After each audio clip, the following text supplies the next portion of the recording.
दोस्तों, अगर आपको सच्ची कहानियां और सबक पसंद हैं तो चैनल को ज़रूर सब्सक्राइब करें और घंटी के निशान को ज़रूर दबाएं ताकि अगली वीडियो सबसे पहले आपको मिले। आज मैं एक सच्ची कहानी बताने जा रहा हूं कि किस तरह मेरी बीवी प्रिया की एक मां की तरबियत ने हमें घर में अकेला छोड़ दिया और फिर मेरी सास रेखा मेरे साथ रहने आए। मेरा नाम राहुल है। मैं 21 साल की हूं और थोड़ी अरसे हूं। मेरी पहले प्रिया से शादी हुई थी। प्रिया एक सादा नर्म मिजाज और अच्छी लड़की थी। जब मैं शादी के लिए लड़की को देखने गया तो इसकी मां रेखा को बहुत खूबसूरत और दिलकश पाया। इसके बोलने का अंदाज बहुत नर्म और प्यारा था। अगरचे वो बड़ी थी लेकिन वो 30 की दहाई में लग रही थी।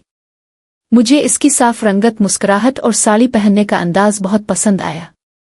शादी के बाद मैंने दरियाफ्त किया कि मेरे ससुर अब जिंदा नहीं हैं और मेरा बहनोई बरवन मुख्य मुलाजिम है। प्रिया को नौकरी का बड़ा मौका मिला लेकिन इसे 1 माह तक ट्रेनिंग पर जाना पड़ा। कंपनी ने इसकी रहाइश का इंतजाम किया था। प्रिया ने मुझसे कहा कि मैं अपनी मां रेखा को घर के काम में मदद करने के लिए फ़ोन करूं। मैं गीता का ख्याल रख सकता था। रेखा ने इत्तेफाक किया, लेकिन वो तरबियत के लिए रवाना हो गए। तो इसमें सिर्फ मैं और मेरी सास रेखा रह गई।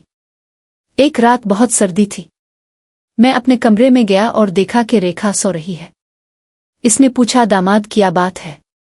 मैंने कहा, बाहर बहुत सर्दी है और मैं सो नहीं सकता। रेखा ने कहा, ठीक है साथ चलूं। जब मैं बिस्तर गया तो इसने कहा, तुम अभी तक काम रहे हो, करीब आओ, मैं तुम्हें सर्दी से निजात दिलाने में मदद करूंगा। रात गुजर गई।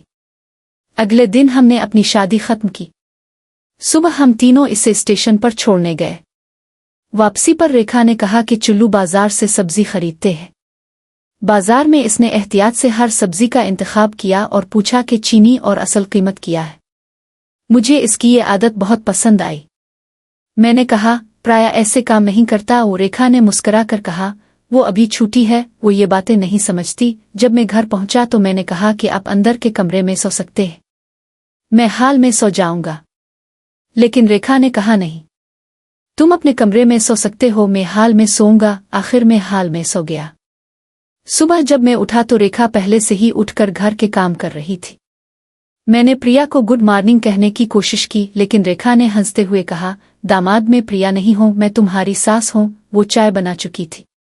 वो अपने प्लुफ को खाक में मिलाते हुए मेरे पास आई और कहने लगी, अब तुम्हें एक नई आदत डालनी पड़ेगी। मैंने पूछा, कैसी आदत? इसने एक खास मसाला चाय बनाई थी जो बहुत लजीज थी। मैंने इसकी तारीफ की और वो खुश हुई। बात करते हुए हम दोनों हंस पड़े। मैं नहाने गया लेकिन तौलिया बाहर ही रह गया। मैंने पुकारा और रेखा ने बगैर किसी लफ्ज़ के मुझे तौलिया दे दिया।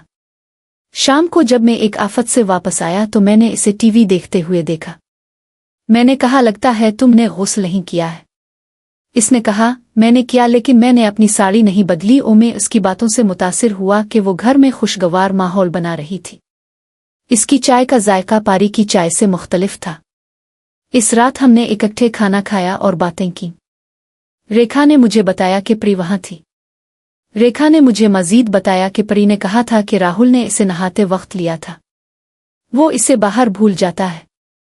ये सुनकर हम दोनों हंस पड़े। रात को रेखा ने मुझे दूध का गिलास दिया। मैंने कहा, मुझे दूध पीने की आदत नहीं है, लेकिन इसने इसरार किया तो मैंने इसे पी लिया।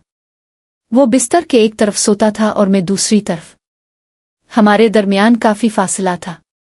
मैं इस रात सो गया, लेकिन सुबह उठी तो देखा कि रेखा अभी तक सो रही थी। वो नींद में बहुत खूबसूरत लग रही थी। इसने आंखें खोलीं तो मुस्कुरा कर पूछा, दामाद तुम कब जागे? मैंने जवाब दिया, अभी। इसने कहा, मुझे कल रात वाकई सर्दी थी। मैंने तुम्हें जगाने की कोशिश की लेकिन तुम अभी तक सोए हुए थे। मैं सारा दिन इसके बारे में सोचता रहा। प्रिया के जाने के बाद राके ने मुझसे मजीद खिलकर बात करना शुरू कर दी थी। शाम को वो मेरे कमरे में आई और हंसते हुए कहने लगी, आज मुझे सर्दी में बाहर मत छोड़ना। मैंने इसे एक कंबल पेश किया लेकिन इसने कहा, अब घर में सिर्फ हम दोनों हैं, कौन आएगा मुझे चेक करने? इस रात इसने मुझे दोबारा दूध पेश किया। मैंने नहीं पिया और गिलास नीचे रख दिया। थोड़ी देर बाद मुझे एहसास हुआ कि वो बाहर जा चुकी है। जब वो वापस आई तो वो मेरे करीब बैठ गई और कंबल मेरे ऊपर खींच लिया। अचानक मैंने आंखें खोलीं तो देखा कि रेखा का फोन पास ही था, कुछ रिकॉर्ड कर रहा था। मैंने चौंक कर पूछा, ये क्या कर रहे हो? क्या कर रहे हो? राखा घबरा गई। मैंने फौरन अपना फोन उठाया तो देखा कि मेरी एक वीडियो बनाई जा रही है। तब मुझे मालूम हुआ कि इस रात दूध में कुछ मिलाया गया था। मैंने फौरन वीडियो डिलीट कर दी। राखा ने कहा कि मेरे फोन पर भी एक फाइल थी। इस मौके पर मैंने महसूस किया कि प्रिया भी इस साजिश में शामिल थी। राखा मुझे सब कुछ बताने लगी। मैं खामोशी से सुनता रहा और फौरन दरवाजे पर आवाज दी।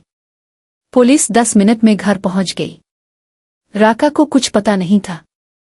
मैंने पुलिस को सब कुछ बता दिया। फिर सच सामने आया, प्रिया और राखा माँ बेटी नहीं बल्कि बहनें थीं। वो इस गिरोह का हिस्सा थे जो मर्दों से शादी करता था, उनकी वीडियोस बनाता था और फिर गला साफ करने की आवाज, उनकी जायदाद हड़प करने की कोशिश करता था। मेरी शादी मैरिज ब्यूरो के जरिए तय पाई। मैं बरवक्त बच गया और बड़े नुकसान से बच गया। ये कहानी अब सबको शादी से पहले मुकम्मल तहकीक करना सिखा। अजनबियों पर भरोसा न करें। जिंदगी में एहतियात बहुत जरूरी है। दोस्तों, इस कहानी का मकसद आपका दिल दुखाना या गलत बातों पर उकसाना नहीं बल्कि आपको आगाह करना है। अगर आपको ये कहानी पसंद आई तो वीडियो को लाइक करें, चैनल को सब्सक्राइब करें और इसे ज़्यादा से ज़्यादा शेयर करें ताकि दूसरे महफूज रह सके। अगली वीडियो में एक और दिलचस्प कहानी के साथ वापस आऊँगा। अपना और अपने खानदान का ख्याल रखें। अल्लाह हाफिज।